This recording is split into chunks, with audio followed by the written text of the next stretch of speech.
Hello, ladies and gentlemen. Welcome to the course of the survey of major English-speaking countries.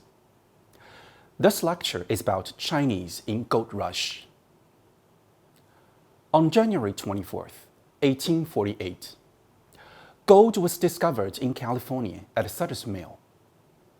By 1849, people were coming to California from all over the world to look for gold.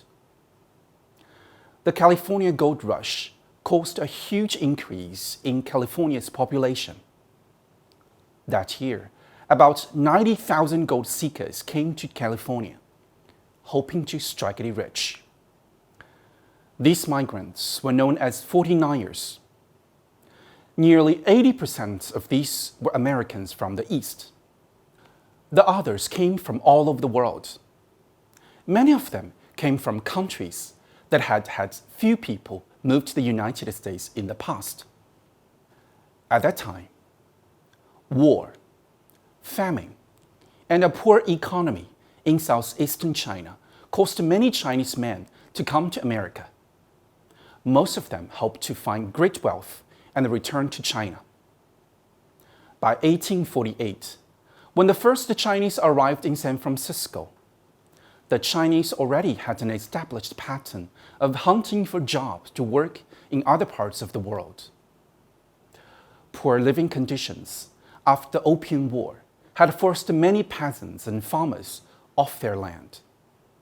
Several years of floods and droughts led to economic desperation. Between 1849 and 1853, about 24,000 young Chinese men immigrated to California. Most Chinese men from southeastern China who moved to the United States after the gold discovery did so because of the crop failure and the poor financial situation experienced in China at that time. Most of them had been unskilled younger men who made the choice to move to the United States for the hunt of better lives for themselves and their families. Then, in 1852, a year of serious crop failure in South China, 20,026 Chinese flooded the San Francisco Custom House. The previous year, only 2,716 had arrived. By the end of the 1850s, Chinese immigrants made up 1/5 of the population of the 4 countries that constituted the southern mines. The miners who lived together in companies had so many similarities amongst them, being hardworking and being unable to speak English. These Chinese miners were willing to mine areas with small proportions of gold and were content to mine the less productive areas that were ignored or abandoned by white men. Earlier on, when the gold was still plenty in California, the Chinese were treated relatively okay by the American and other people, although racism was still very prevalent during that time. Most people acknowledged that the Chinese gold miners were hardworking and willing to take low-wage jobs. For instance, while the white counterparts were paid over $30 a month for the labor, the Chinese were only paid $25 a month. These pleased their wealthy businessmen who invited them to work their mines. While there was some tolerance to the Chinese at first, as time went on and the easy placer mining areas became exhausted, there was less tolerance. Other newest miners came in hoping to get rich as easily as they had expected to, were disappointed and hungry when they didn't find gold. Due to these developments, jobs became so competitive, and the dirty jobs, which were initially reserved for the Chinese miners, became attractive to white men as well. Chinese immigrants soon found that many Americans did not welcome them. California placed a high monthly tax on all foreign miners. It became so tough for the Chinese miners to continue mining. since the government imposed huge monthly taxes following a comment by the government of California from 1852 to 1856 to decrease the number of Chinese immigrants. The suggestion by the governor saw the passing of the foreign miners' tax on 1852. The Chinese didn't have an option but to pay the taxes if they wanted to continue mining. This time, a levy of $3 per month was explicitly directed at the Chinese miners. Chinese were often the targets of prejudiced and racist attitudes and outright persecutions by both American miners and the government of the time. They were usually regarded as a pagan and an inferior race, and were often unfairly blamed for many things not of their doing. For example, outbreaks of the disease were often blamed on the Chinese.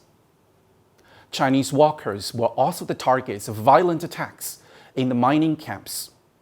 Anti-Chinese riots and attacks were common at this time in areas where the Chinese gold miners were found. They were also violently driven from the gold mines as they had been working. The legal system offered little protection. It often favored American over Chinese and other immigrants.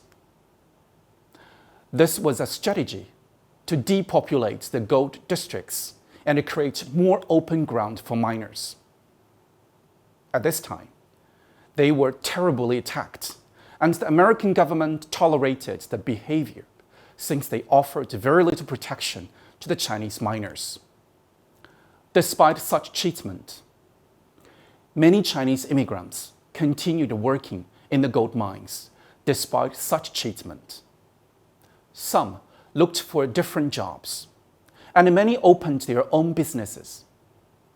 Many of the Chinese opted to move out and start their own businesses, such as restaurants and laundry places, rather than endure the harsh treatment found in many of the gold towns. The current Chinatown area of San Francisco is the eldest Chinese community in the United States and was established during the California Gold Rush. Chinatown became a major hub for all Chinese, and it quickly became a trade market when goods were sold and purchased. San Francisco, California, grew more rapidly than any other city in the world at that time. Its population jumped from about 800 in March 1848 to more than 25,000 by 1850. In a very short time, business growth, gold mining, and trade changed California's economy. Businesses were set up and grew so fast, changing the economy of California drastically. Chinese immigrants continued to work in low-paying industrial jobs after the gold rush ended. As the gold rush faded, frontier society became more stable. Great wealth became more difficult to achieve, but with luck and hard work, immigrants could build good lives for themselves in the West. After the gold rush ended, many Chinese immigrants worked as farm laborers in low-paying industrial jobs and on railroad construction. The end of the gold rush also saw more Americans move to the West, which gave rise to the need to send goods and information across the country. The federal government passed the Pacific Railway Act of 1862 and 1864. These acts gave railroad companies loans and land grants. The railroads hired many immigrants, many of them Chinese. Chinese workers were paid less than white laborers. They were also given the most dangerous jobs and longer working hours. Thousands of Chinese workers suffered from hunger, diseases, and discrimination. Many of them died of intolerable long working hours and poor working conditions. Chinese immigrants continued to come to the United States between the year of 1849 and 1882. By 1880, there were 63,000 Chinese in the United States, 77% of whom were in California. That year, Chinese miners contributed more than $5 million to states' coffers through the foreign miners tax, almost 1/4 of states' revenue. In that year, the US government passed a law stopping their immigrations. The Chinese Exclusion Act stopped all Chinese immigrations for nearly a century. This was the first immigration law passed in the United States that was against a specific national or ethnic group.